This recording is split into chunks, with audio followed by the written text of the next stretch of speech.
Yang ketiga, puasa 6 hari pada maaf. Puasa 6 hari pada bulan Syawal. Dan Syawal bulan yang langsung setelah Ramadan. Berdasarkan sabda Rasulullah SAW, "Man shama Ramadan wa atba'u sittan min Syawali kana kasiyamid dahar." Barang siapa yang berpuasa pada bulan Ramadan dan melanjutkan dengan puasa 6 hari pada bulan Syawal. Kalau saya biasa menjelaskan hadis, saya mengatakan ditambah kalimat saja, bukan pada hadisnya, pada penjelasannya.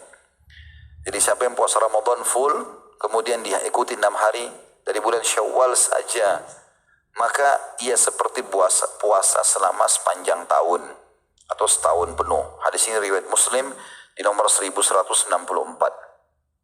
Ya, jadi ini nanti insya Allah Allah mudahkan kita panjang umur dan kita bisa mengamalkan puasa Ramadan insya Allah dengan mudah. Maka jiwa kita sudah terbiasa puasa, ikuti dengan 6 hari bulan Syawal. Boleh berurut 6 hari berturut-turut, boleh juga dicicil, intinya selama bulan Syawal. Kemudian yang keempat, puasa pertengahan pertama pada bulan Sya'ban. Sesuai dengan pernyataan Aisyah radhiyallahu anha, aku tidak pernah melihat Rasulullah SAW berpuasa 1 bulan penuh kecuali pada bulan Ramadan. Dan aku tidak pernah melihat beliau melakukan puasa dalam 1 bulan yang lebih banyak daripada puasa pada bulan Sya'ban. Hadis ini sahih riwayat Muslim nomor 1156. Ya, di sini kata sebagian ulama banyak pendapat di sini. Ada yang mengatakan yang dimaksud adalah perkataan Aisyah, kalau Nabi SAW di bulan Sya'ban tidak pernah luput Senin Kamisnya, tidak pernah luput Ayyamul Bidnya di 2 minggu pertama.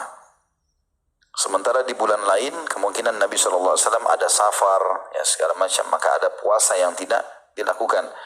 Itu makna yang pertama. Jadi maksud di sini, saya tidak pernah melihat Nabi SAW berpuasa ya selain Ramadan yang lebih banyak dibandingkan Sya'ban. Bisa bermakna artinya di bulan Sya'ban di 2 pekan pertama Nabi nggak pernah putus puasa Senin Kamis sama Ayyamul Bid, karena itu yang jelas dalilnya. Ada juga yang mengatakan bahwasanya pendapat yang dimaksudkan dalam perkataan rincian dari apa yang dimaksudkan oleh Aisyah adalah puasa tatawu. Jadi selain Senin Kamis, Nabi SAW puasa lagi puasa tambahan.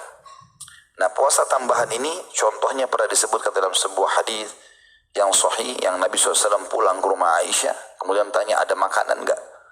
Aisyah mengatakan, tidak ada ya Rasulullah. Kata Nabi, "Idzan inni shaim." Kalau begitu aku puasa saja. Nah, ini namanya puasa tambahan. Yang hubungannya sama Senin Kamis.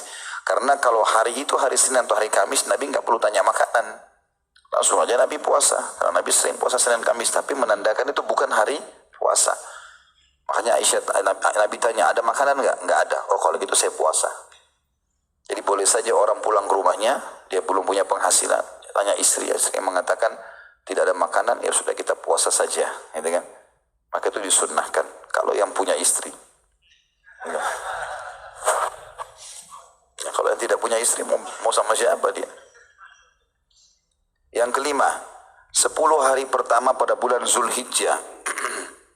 Sebenarnya lebih tepatnya ini 9 hari ya. Karena hari ke-10 Zulhijjah itu adalah Idul Adha.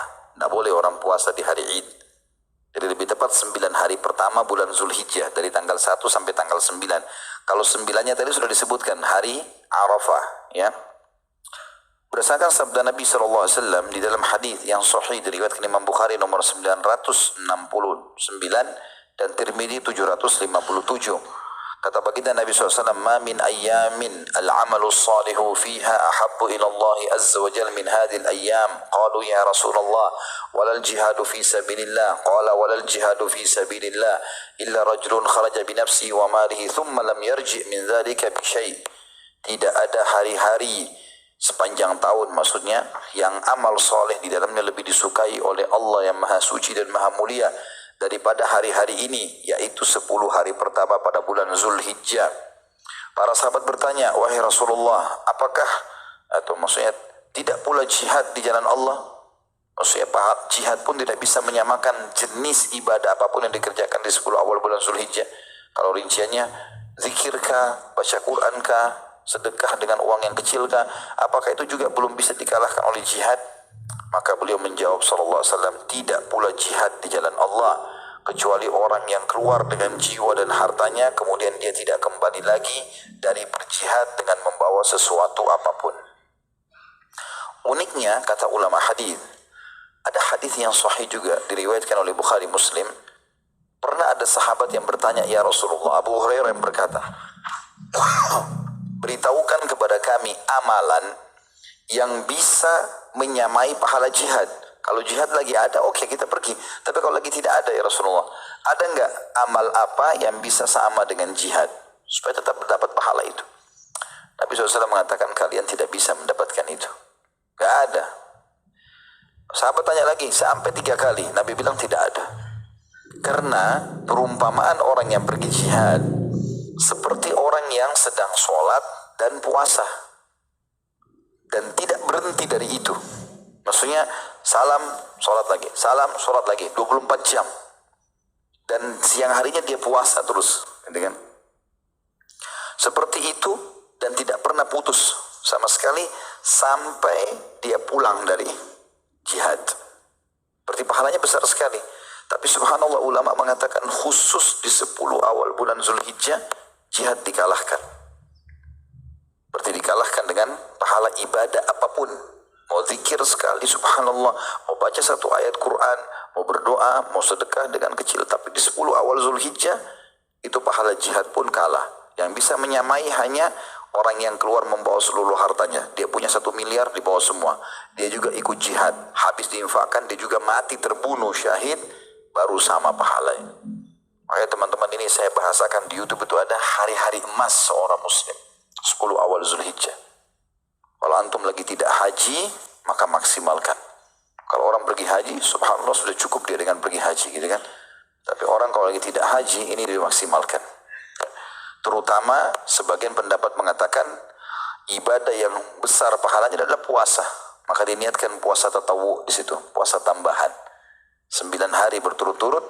Kalau pas kena Senin Kamis ya, niat puasa Senin Kamis, pas hari Arafah diniatkan puasa hari Arafah. Selebihnya maka diniatkan puasa tatawu atau tambahan.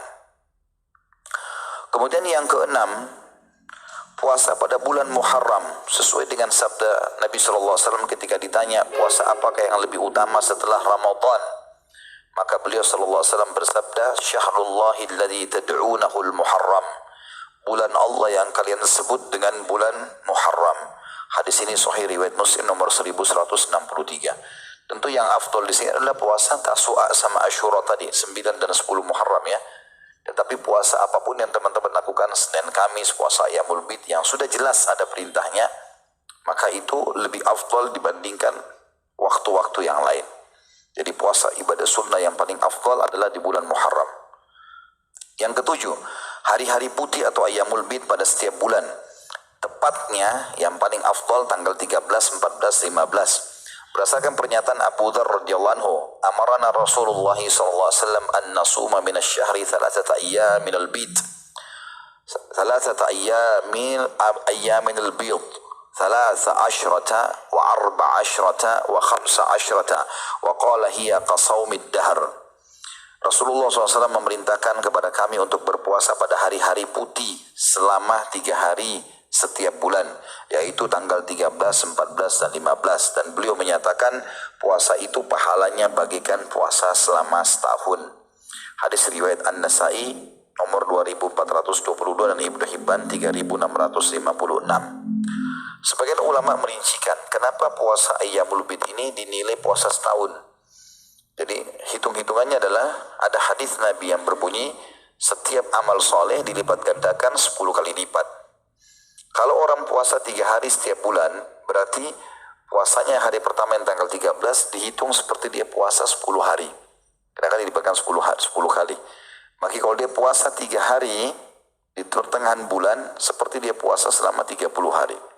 Kalau dia berpuasa setiap bulan 3 hari selama 11 bulan selain Ramadan karena wajib. Dari mulai Muharram dilewati Ramadan sampai Zulhijjah, maka di sini berarti dia seperti berpuasa selama setahun ya, seperti itu hitungannya. Ini salah satu pendapat. Ada juga pendapat yang mengatakan seperti lafaz hadis, artinya setiap puasa 3 hari di setiap bulannya pahalanya seperti puasa setahun. Dan ini bonus yang luar biasa. Bagaimana kalau atasan kita di kantor mengatakan kamu masuk kerja 3 hari saja, gajimu 1 bulan, 1 tahun, bukan 1 bulan. Kalau 5 juta dapat 60 juta, tapi 3 hari. Saya yakin antum lembur semua. Cuma 3 hari kerja dapat gaji setahun. Kalau duit cepat, kalau pahala malas.